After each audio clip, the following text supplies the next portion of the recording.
സത്യം പറഞ്ഞു കഴിഞ്ഞാൽ ഒരിക്കലും ഒരിക്കലും ഒരു പെൺകുട്ടിയെയും ഇതുപോലെ ആ ഒരു ചെറിയൊരു പ്രായത്തിൽ അതും ഗൾഫുകാരായിട്ടുള്ള ഒരു വീട്ടിലേക്ക് കെട്ടിച്ച് കൊടുക്കരുത്. കാരണം നമ്മൾ അത്രയും അവിടെ സ്ട്രഗിൾ ചെയ്യും. കാരണം നമുക്ക് ആകെ അറിയുന്നത് നമ്മൾ ഇൻറ്റിമേറ്റ് ആയി നമ്മൾ കുറച്ച് ക്ലോസ് ആയിരിക്കുന്ന ഈ ഒരു ഹസ്ബൻഡിനോടായിരിക്കും. വിവാഹം കഴിഞ്ഞ് 17 വയസ്സെന്ന ഒരു മെച്യൂരിറ്റി എന്ന് പറഞ്ഞാൽ എന്താണെന്ന് പോലും അറിയാത്തൊരു പ്രായത്തില് നമ്മള് വേറൊരു വീട്ടില്, അതായത് എനിക്ക് കംഫർട്ടബിൾ ആയിട്ടുള്ളത് എൻ്റെ അത്ത, എൻ്റെ അമ്മ, എൻ്റെ ആങ്ങളമാര്, ഇതേ നമ്മൾ കണ്ടിട്ടുള്ളൂ. തികച്ചും ആരാണ് എന്താണ് ഒന്നും അറിയാത്തൊരു വീട്ടിലേക്ക് നമ്മൾ കയറി പോവാണ്. ഒരുപാട് ഈ പ്രതീക്ഷകൾ എല്ലാവരും പറയുന്ന പോലെ നമ്മളിങ്ങനെ ചിന്തിക്കും, ഒരു പെണ്ണിന്റെ വിവാഹം എന്നൊക്കെ പറഞ്ഞു കഴിഞ്ഞാൽ നന്നായി ഒരുങ്ങുക, നല്ല ആഭരണങ്ങളൊക്കെ കിട്ടും, പുതിയ ഡ്രസ്സ് കിട്ടും, ഇനിയിപ്പോൾ വിവാഹം കഴിഞ്ഞാൽ കുറേ ടൂറൊക്കെ പോവാം. ഇതൊക്കെ നമ്മൾ അറിയുന്നുള്ളൂ, കാണുന്നുള്ളൂ. പക്ഷെ യഥാർത്ഥ ജീവിതം എന്ന് പറഞ്ഞു കഴിഞ്ഞാൽ അതല്ല. ഇന്നും ഇപ്പൊ സിലുവിന്റെ വീഡിയോ തന്നെയാണ്. സിലു എന്ന് പറയുമ്പോൾ സിലു ടാക്സ് ശരിക്കും പറഞ്ഞാൽ ഒരു അസാധാരണ വ്യക്തിത്വമാണ് അല്ലേ. കാര്യം എന്താണെന്ന് വെച്ചാൽ 17 വയസ്സിൽ വീട്ടുകാർ പഠിപ്പിക്കുകയൊന്നും ചെയ്യാതെ സമയമായപ്പോൾ അവരുടെ നോട്ടത്തിൽ സമയമായപ്പോൾ കല്യാണം കഴിച്ചു വിടുന്നു. അതിനുശേഷം വിദ്യാഭ്യാസം നേടുന്നു. പിന്നീട് യൂട്യൂബ് ചാനലാണെങ്കിലും തുടങ്ങി അത് വിജയിക്കുന്ന പിന്നെ ഒരു പകുതി വരെ ഭാഗ്യത്തിൻ്റെ ഒരു ഇതാണ്. അത് ഇന്നലെ ഞാൻ പറഞ്ഞിരുന്നു. ഒരു വീട് അവരാ വീട് പണിത് ഹോം ടൂർ നടത്തിയപ്പോൾ വൈറലായി, വീഡിയോ ആയി. പിന്നീട് അവരുടെ ആ ലൈഫ് കാണുമ്പോൾ ആൾക്കാർക്ക് കൗതുകവും ഇഷ്ടവും സ്നേഹവും ഒക്കെ തോന്നി വീഡിയോ കണ്ടു തുടങ്ങി. അങ്ങനെയാണ് ആ ചാനൽ വളരുന്നത്. എന്നാലും ആ ചാനൽ വളർത്തിക്കൊണ്ട് വരാനും ഒരു ഇത് വേണം. അതോടൊപ്പം സത്യം പറഞ്ഞാൽ കുട്ടികൾ ദരിദ്ര ഉണ്ടാകുന്നു. ആ കുട്ടികളുടെ എല്ലാ കാര്യങ്ങളും വളരെ കാര്യമായിട്ട് നോക്കിക്കൊണ്ട് പോകുന്നു. പിന്നീട് അതിൻ്റെ ഇടയിൽ കൂടെ ഈ ചാനൽ നടത്തുന്നു. പിന്നീട് അതിൻ്റെ ഇടയിൽ കൂടെ പഠിക്കുന്നു, അതിൻ്റെ ഇടയിൽ കൂടെ ചാരിറ്റി ചെയ്യുന്നു. ഇങ്ങനെ എല്ലാം നോക്കിയാൽ ശരിക്കും പറഞ്ഞാൽ മാതൃകയാക്കാവുന്ന ഒരു സ്ത്രീയാണ് അവർ. പക്ഷേ പഠിക്കുകയും എടുക്കുകയും സ്വയം പര്യാപ്തത നേടുകയും എടുക്കുകയും ഒക്കെ ചെയ്തു. അപ്പം ആ വർഷങ്ങൾ പോകുന്നതനുസരിച്ച് വ്യക്തിത്വത്തിന് മാറ്റവും വരാം മനുഷ്യർക്ക്. ഇപ്പം ഇതിൻ്റെ അകത്ത് സിലു പറഞ്ഞ ഒരു വാചകം വളരെ കറക്റ്റാണ്. നമ്മുടെ എല്ലാ അവസ്ഥ അങ്ങനെയാണ്. സ്ത്രീകളെ കുറിച്ച് പറയുമ്പോൾ അവർ സിംഹാസനത്തിൽ ഇരിക്കുന്നതായിട്ട് സ്വപ്നം കാണുമെന്നാണ് പറയുന്നത്. കാരണം അങ്ങനെയാണ്. സ്വപ്നത്തിൽ അവർ ഒരിക്കലും ഒന്നും മോശം കാണത്തില്ല. എല്ലാം വളരെ നല്ല നല്ല സ്വപ്നങ്ങളായിരിക്കും. എല്ലാം പോസിറ്റീവായിട്ട് നല്ല കാര്യങ്ങൾ മാത്രം. ഒരു ദുരിതങ്ങളൊന്നും നമ്മളെ ചിന്താഗതി സ്വപ്നത്തിൽ വരികയല്ല, എന്നാൽ നമ്മൾ ചിന്തിക്കുമെങ്കിലും ചെയ്യണ്ടേ. അങ്ങനെ പോലും ചിന്തിക്കത്തില്ല. പലരുടെ അനുഭവങ്ങളും വിവാഹശേഷം അത് വേറെ ചിത്രശലഭം പോലെ നടന്നൊരു വിവാഹശേഷം ആകെ അടി പതറിയതൊക്കെ നമ്മൾ കണ്ടിട്ടുണ്ടായിരിക്കും. അപ്പോഴും നമ്മൾ ഓർക്കും നമുക്ക് അങ്ങനെയൊന്നും വരില്ലായിരിക്കും എന്നോർത്ത് ശരിക്കും നമ്മൾ സിംഹാസനത്തിൽ ഇരിക്കുന്നതായിട്ട് സ്വപ്നം കാണുമെന്നാണ് പറയുന്നത്. പക്ഷെ നമ്മൾ പോയി ഇരിക്കുന്നത് ചിരവയുടെ പുറത്തായിരിക്കും. തമാശയായിട്ട് ഞങ്ങളൊക്കെ പഠിക്കുന്ന കാലത്ത് പറയുന്ന ഒരു വാചകമാണത്. ചിരവപ്പുറത്തായിരിക്കും ഇരിക്കുന്നത്. പക്ഷെ സ്വപ്നം നമ്മൾ സിംഹാസനത്തിൽ ഇരിക്കുന്നത്. അതൊരു തമാശയായിട്ട് പറയുന്ന വാചകമാണെങ്കിലും സ്ത്രീകളുടെ ലൈഫിൽ ആ വാക്കിന് ഒത്തിരി പ്രാധാന്യമുണ്ട്. അച്ഛനും അമ്മയൊക്കെ സത്യം പറഞ്ഞാൽ വളരെ ഓമനിച്ച് എന്ത് വേണമെന്ന് പറഞ്ഞാലും അപ്പം തന്നെ മേടിച്ച് തരിക, അല്ലെ അവർ ഓമനിച്ച് വളർത്തും. അന്ന് വരെ ചിലപ്പോൾ നമുക്ക് ഒരു പാചകം പോലും, ഒരു മുട്ടയുടെ തോട് പൊളിക്കാൻ പോലും അറിയത്തില്ലാത്ത പോലെ വളർത്തി വെക്കുന്ന നമ്മൾ പിന്നീട് അങ്ങോട്ട് ചെന്നിട്ട് ഒരു ഹോട്ടൽ നടത്താൻ ഉള്ള കഴിവ് നമ്മൾ നേടുന്നുണ്ട്. വീട്ടിലെ ഇളയ കുട്ടിയായ നമ്മൾ ചിലപ്പോൾ കല്യാണം കഴിച്ചു പോകുന്ന ആ വീട്ടിലെ മൂത്തയാളുടെ ആയിട്ടായിരിക്കും. അപ്പം തന്നെ പിന്നെ നമ്മൾ അമ്മയായി മാറുകയാണ് ചെയ്യുന്നത്. പിന്നെ പറയണ്ട, കൂടുതലും അറിഞ്ഞാൽ ചിലർക്കൊന്നും ഇഷ്ടപ്പെടുകയില്ല. കാരണം പുരുഷന്മാർക്ക് ഇഷ്ടപ്പെടുകയില്ല നമ്മൾ അങ്ങനെ പറയുമ്പോൾ. പക്ഷെ അതാണ് സ്ത്രീകളുടെ അവസ്ഥ. ഓരോ സ്റ്റേജ് വരുമ്പോൾ പിന്നെ നമ്മൾ എങ്ങനെയാണേലും അതുമായിട്ട് നമ്മൾ ഒരുമ പോകും. നമ്മളുടെ സന്തോഷങ്ങൾക്കൊന്നും പിന്നീട് വലിയ പ്രാധാന്യം കൊടുക്കാതെ ഹസ്ബൻഡ് സന്തോഷം, പിന്നീട് വരുന്ന മക്കളുടെ സന്തോഷം, ഇതെല്ലാം കഴിഞ്ഞ് നമ്മൾ ജീവിക്കാനൊന്നും നമുക്ക് നേരമില്ല. അത് വേറെ കാര്യം. ജീവിതം ഒന്നേ ഉള്ളൂ, നമുക്ക് വേണ്ടി നമ്മൾ ജീവിക്കണം. ഇപ്പോഴത്തെ പെൺകുട്ടികൾ അങ്ങനെയാണ് ചിന്തിക്കുന്നത്. സ്വയം പര്യാപ്തമായിട്ട് സ്വന്തം കാലം നിൽക്കാനുള്ള വരുമാനമുണ്ട്. ഭർത്താവിനെ ഒരു ചുമ്മാട് തലയെ വെച്ച് ചുമന്നുകൊണ്ട് നടക്കുന്ന ഭർത്താവാണെങ്കിൽ കളയാൻ തന്നെ തീരുമാനിക്കും. അല്ലാതെ അയാളെ അയ്യോ സമൂഹം എന്ത് വിചാരിക്കും, ഭർത്താവിനെ ഉപേക്ഷിച്ചല്ലോ എന്നുള്ള വിചാരമൊക്കെ അതൊക്കെ കാലം കഴിഞ്ഞു. ഇപ്പോൾ ഉള്ള പെൺപിള്ളേർക്ക് അങ്ങനെ സമൂഹം ഡോണ്ട് കെയർ അങ്ങനത്തെ രീതിയാണ്. സമൂഹം എന്ത് വേണമെങ്കിലും വിചാരിച്ചോട്ടെ. ഇപ്പം സിംഗിൾ മദറിൻ്റെയൊക്കെ എണ്ണം കൂടി വരികയല്ലേ.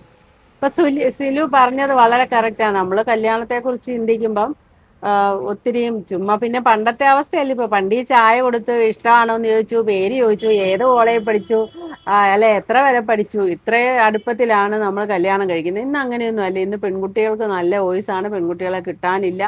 ആൺകുട്ടികൾ കല്യാണം നടക്കാതെ ഇങ്ങനെ നിൽക്കുന്ന ഒരു കാലയായി. പണ്ട് അമ്പലങ്ങളിൽ പോയി ഹിന്ദുക്കളുടെ പെൺകുട്ടികളെല്ലാം സ്വയംവര പുഷ്പാഞ്ജലി നടത്തും. അയ്യോ നല്ല വരനെ കിട്ടണേന്ന് പറയും. ഇന്നിപ്പോൾ അവസ്ഥ മാറി, നേരെ തിരിച്ച് പുരുഷന്മാര് അമ്പലത്തിൽ പോയിട്ട് നല്ല കല്യാണം ഏതെങ്കിലും ഒരു കല്യാണം കഴിച്ചാൽ മതി എന്നുള്ള പ്രാർത്ഥനയായിട്ട് നടക്കേണ്ട അവസ്ഥയെത്തി. പറയുമ്പോൾ അതൊരു റിയാലിറ്റി ആണ് കേട്ടോ. ഇപ്പൊ പെൺകുട്ടികൾക്ക് ഭയങ്കര വോയിസാണ്, കല്യാണമേ വേണ്ട, എന്തിന്, ജോലി ഉണ്ടല്ലോ പിന്നെ എന്തിന്. പക്ഷെ അത് പോകുന്ന ഒരു നല്ല രീതിക്കല്ല. കാരണം എറണാകുളത്തൊക്കെ ആ ഒരു രീതി വന്ന് ലിവിൻ ടൂതറിലേക്ക് പോകും, അത് നശിക്കത്തേ ഉള്ളൂ. ലൈഫ് നശിച്ച് വയസ്സുകാലത്ത് ആരും ഒരു ഇല്ലാതെ ചുമ്മാ വല്ല അസുഖം വന്ന് എവിടെയെങ്കിലും ഒക്കെ കിടന്ന് അങ്ങനെ മോശം അവസ്ഥയിലേക്കാണ് പോവുക. കെട്ടുപാടുകൾ നമ്മുടെ കാലയിൽ ഒരു അദൃശ്യ ശങ്ങല കിടക്കെന്ന് പറയുന്ന പോലെ കുറച്ചൊക്കെ കെട്ടുപാടുകൾ വളരെ നല്ല കാര്യമാണ്. അത് ഓവർ ആകുമ്പോഴേ പ്രശ്നമുള്ളൂ. പിന്നീട് ഇത് സിലുവിൻ്റെ കാര്യം പറഞ്ഞു വരുമ്പം ഇന്നലെ അദ്ദേഹത്തിൻ്റെ ഒരു വീഡിയോ, നമ്മൾ ഗഫൂർക്കാടെ വീഡിയോ ഞാൻ ഇട്ടിരുന്നു. അതിൻ്റെ അകത്ത് പുള്ളി വീടും വിട്ട് സാധനങ്ങൾ, ബിസിനസ്സിലെ സാധനങ്ങളെല്ലാം വിറ്റ് പെറുക്കി ഗൾഫിലേക്ക് തിരിച്ചു പോവാണ്. പണ്ട് ഗൾഫിൽ നിന്ന് വന്നാണ് എന്ന് പറയുന്നു. പക്ഷേ എപ്പോഴും നമ്മൾ വീഡിയോ കാണുമ്പോൾ ഒക്കെ ഈ സിലു പെയ്ഡ് പ്രൊമോഷൻ ആണെങ്കിൽ ഇഷ്ടംപോലെ പരസ്യം ആഡ് ചെയ്യാറുണ്ട്. അതിൽ നിന്നൊക്കെ പൈസ ഉണ്ടാക്കാറുണ്ട്, യൂട്യൂബിൽ നിന്ന് കിട്ടുന്നത് കൂടാതെ. അപ്പൊ പുള്ളിക്കാരത്തി ഉണ്ടാക്കുന്ന കാശ് എല്ലാം ആ ഫാമിലിയിലേക്ക് തന്നെയല്ലേ. അപ്പം സിലുവിന്റെ ഹസ്ബൻഡ് എന്തോ ബിസിനസ് ചെയ്യുന്നുണ്ട്. ഈ ബിസിനസ്സിൽ ആദ്യകാലത്തൊക്കെ 40 ലക്ഷം രൂപയോളം നഷ്ടം വരുത്തിയ കഥ പറയുന്നുണ്ട്. ആ ഭാഗം ഒന്ന് കേൾക്കാം. പൊതുവെ കേൾക്കുന്നത് നമുക്ക് ഇങ്ങോട്ട് സപ്പോർട്ട് എന്നുള്ളതാണ്. ഞാൻ സപ്പോർട്ട് ഉണ്ടോ സാർ ഒന്ന് പറയോ? അവിടെ നിന്നുള്ളൂ കൈ മാറ്റിയേക്കുന്നത് പറയാൻ നോക്കുന്നില്ല. സപ്പോർട്ട് ഉണ്ടായിരുന്നു ബാങ്കിൽ 40 ലക്ഷം രൂപ ഉണ്ടായിരുന്നു. അത് കൂടി അത് പെട്ടെന്ന് അടച്ചു തീർന്നു. അത് ഏറ്റവും വലിയ സപ്പോർട്ടാണ്. ഞാൻ അഭിമാനത്തോടെ പറയാൻ ആഗ്രഹിക്കുന്ന ഒരു കാര്യമാണ്. ഇപ്പൊ എന്റെ ഹസ്ബൻഡിന് അത്രയും പ്രയാസം ഉണ്ടാക്കാതെ, അല്ലെങ്കിൽ ആൾ ഒറ്റയ്ക്ക് നിന്ന് കഷ്ടപ്പെട്ടിട്ട് ചെയ്യേണ്ട ഒരു സംഭവം ഞാൻ അത്രയ്ക്കും സപ്പോർട്ട് ചെയ്ത് എന്നെ കൊണ്ട് അത് ചെയ്തു കൊടുക്കാൻ പറ്റി എന്ന് പറയുന്ന വലിയൊരു കാര്യമാണ്. അതൊരു പോസിറ്റീവായിട്ട് എടുക്കേണ്ട ഒരു കാര്യമാണ്. ആളെ ഞാൻ താഴ്ത്തി കാണിക്കുന്നതോ അതൊന്നല്ല, ആൾക്കത് ഏറ്റവും വലിയൊരു റിലീഫായിരുന്നു. അപ്പൊ നിരന്തരമായിട്ട് പുള്ളിക്കാരന് ബിസിനസ് കച്ചവടം എന്നാ പറയുന്നത്, കച്ചകവടം എന്നാ പറയുന്നത്. ബിസിനസ് എന്ന് പറഞ്ഞാൽ അല്പം തരികിട, അല്പം കള്ളത്തരം, ഇതൊക്കെ ചെയ്യണം. ആൾക്കാർ ഇങ്ങോട്ട് പറ്റിക്കാൻ വന്നാൽ പറ്റിക്കാൻ നിന്ന് കൊടുക്കാതിരിക്കാൻ അറിയണം. അങ്ങനെ ബിസിനസ് എന്ന് പറഞ്ഞാൽ നല്ല കഴിവ് വേണം ബിസിനസ് വിജയിച്ചുകൊണ്ട് പോകണം. ഇദ്ദേഹത്തെ കണ്ടിട്ട് സത്യം പറഞ്ഞാൽ ഒരു പാവമായിട്ടേ തോന്നിയിട്ടുള്ളൂ. വ്ളോഗുകളിലൊക്കെ കാണുമ്പോൾ സിലുവിൻ്റെ ഒരു നിഴല് പോലെ നിൽക്കുന്നതായിട്ടേ കാണാറുള്ളൂ, അത്ര ആക്റ്റീവായിട്ട് കാണാറില്ല. ഇന്നലത്തെ വീഡിയോയിൽ പക്ഷേ ഉഷാറായിട്ടൊക്കെ സംസാരിക്കുന്നുണ്ടായിരുന്നു. ആൾക്കാർ കമൻറ്റ് ഇട്ടോലെ ഈ ഉഷാറ് നേരത്തെ കാണിച്ചിരുന്നെങ്കിൽ ഡിവോഴ്സ് ആവില്ലല്ലോ എന്നിങ്ങനെ പറയുന്നുണ്ട്. അപ്പോൾ പുള്ളിക്കാരൻ ബിസിനസ്സിൽ 40 ലക്ഷം രൂപ കടം പറ്റി അത് വീടാൻ സിലുവും കൂടെ സഹായിച്ചിട്ടുണ്ട്. അപ്പോൾ കല്യാണം കഴിച്ച് വരുന്ന ഒരു പെണ്ണിന് എത്രയോ സങ്കല്പങ്ങളോടെ വരുന്നതായിരിക്കും. ഈ അടുത്ത് ഞാൻ ഇൻസ്റ്റയിൽ ഒരാളുടെ ഇന്നലെയോ മറ്റോ കണ്ടാണ്, കുട്ടിയെ അയാൾ കല്യാണം കഴിക്കുമ്പോൾ കാറും വീടും ബംഗ്ലാവും എല്ലാം ഉള്ള ഒരു സൗകര്യത്തിലേക്ക് ഒരു പെണ്ണിനെ കല്യാണം കഴിച്ചു വരുന്നു. ബിസിനസ് പൊട്ടുന്നു, പൈസ ഇല്ലാതെ പോകുന്നു. അപ്പോൾ ആ പെണ്ണ് പ്രസവിച്ചിട്ട് 6 മാസമല്ലേ ആ കൊച്ചിനെ ഇവർക്ക് കൊടുത്തേച്ച് ആ പെണ്ണ് പടിയിറങ്ങുക ചെയ്തേ. അപ്പം തന്നെ ഉപേക്ഷിച്ചു. അപ്പോൾ ആ ചെറുപ്പക്കാരൻ പറയുന്നുണ്ട്, അവൾ എൻ്റെ ഒപ്പം നിന്നിരുന്നെങ്കിൽ ഞാൻ ഇതിൽ നിന്നൊക്കെ കരകയറി വന്നേനെ എന്ന് പറയുന്നുണ്ട്. ചിലർ പക്ഷെ അങ്ങനെ നിൽക്കണമെന്നില്ല. ഭർത്താവിനാണേലും മാറാത്ത അസുഖങ്ങൾ എന്തെങ്കിലും വരുമോ, അല്ലെങ്കിൽ ഇതുപോലെ ബിസിനസ്സിൽ തകർച്ച വന്ന് പൊട്ടുകയോ ഒക്കെ ചെയ്താൽ അപ്പം തന്നെ ഉപേക്ഷിച്ചൊരു പോക്കങ്ങ് പോകും. അങ്ങനെ ചെയ്യും. അപ്പം അങ്ങനെയാണോ സിലു ചെയ്യുന്നറിയില്ല. ഇതിൻ്റെ അകത്ത് സിലു വന്നു കയറിയപ്പോൾ കടം ഉണ്ടെങ്കിലും പിന്നീട് കടം വീട്ടാൻ സിലു സഹായിച്ചു. അപ്പം ഇപ്പം നമുക്ക് ഊഹാപോഹങ്ങളെ പറയാൻ പറ്റുള്ളൂ, അവർ തുറന്നു പറയാത്തപ്പോൾ. അപ്പം ഇദ്ദേഹം വീണ്ടും വീണ്ടും വീണ്ടും കടം കയറ്റിക്കൊണ്ടിരിക്കുവാണെങ്കിൽ, ഇത് ബിസിനസ് നിരന്തരമായിട്ട് കടം കയറ്റി ഇങ്ങനെ ഓരോ ബിസിനസ് നടത്തിക്കൊണ്ടിരിക്കുവാണെങ്കിൽ, അപ്പം നിരന്തരമായിട്ട് വീട്ടിൽ സാമ്പത്തിക പ്രതിസന്ധി ഉണ്ടാക്കുകയും ഇങ്ങനെ ബിസിനസ് ചെയ്ത് ലക്ഷങ്ങൾ നശിപ്പിക്കുകയൊക്കെ ചെയ്താൽ കുറേ ക്ഷമിക്കുകയുള്ളൂ. കുറേ കഴിയുമ്പോൾ സ്ത്രീകൾ ക്ഷമിക്കത്തില്ല. നമുക്ക് ആ ബിസിനസ്സിനോട്ട് കഴിവില്ലാന്നുണ്ടെങ്കിൽ പിന്നെ നമ്മൾ അത് നിർത്തിയിട്ട് വല്ല പ്രവാസിയായിട്ട് പോവുകയോ അല്ല വേറെ എന്തെങ്കിലും ജോലിക്ക് പോവുകയോ ചെയ്യണം. അല്ല ബിസിനസ് ചെയ്ത് കടം കയറ്റിക്കൊണ്ടേ ഇരിക്കുമ്പോൾ പിന്നെ അവസാനം എത്തിക്കഴിയുമ്പോഴത്തേന് കുടുംബം മൊത്തം ആത്മഹത്യ ചെയ്യേണ്ട ഒരു അവസ്ഥയിലേക്കും വരാം. അപ്പം ഇവരുടെ ഇടയിലെ വിഷയം എന്താണെന്നറിയില്ല. എന്നാൽ സ്റ്റാർട്ടിങ്ങിൽ സിലു വരുന്ന സമയത്ത് 40 ലക്ഷം രൂപ കടമുണ്ട്, അത് വീട്ടാൻ സഹായിച്ചതായിട്ട് പറയുന്നുണ്ട്. അപ്പോൾ അതിൻ്റെ അകത്ത് ഇദ്ദേഹത്തിൻ്റെ ഒരു ക്യാരക്ടർ, ഇപ്പം ഇന്നലെ തന്നെ പുള്ളി കിട്ടിയ വിലയ്ക്ക് ആ ഊഞ്ഞാലൊക്കെ കിട്ടിയ വിലയ്ക്ക് വിറ്റേച്ച് പുള്ളി പ്രവാസിക്ക് പോകുക. അതുപോലെ തന്നെ ആ വീടാണ് എന്തോരം വിലയുള്ള 1 കോടിക്കൊക്കെ അപ്പുറം പോകുന്ന ആ വീട് തന്നെയാണ് അവരുടെ ചാനൽ വിജയിക്കാനുണ്ടായ കാര്യം, ഹോം ടൂർ ചെയ്ത്. അതൊക്കെ നിന്ന് ഇപ്പോൾ വിറ്റിട്ട് പോവുക എന്ന് പറയുന്നുണ്ട്.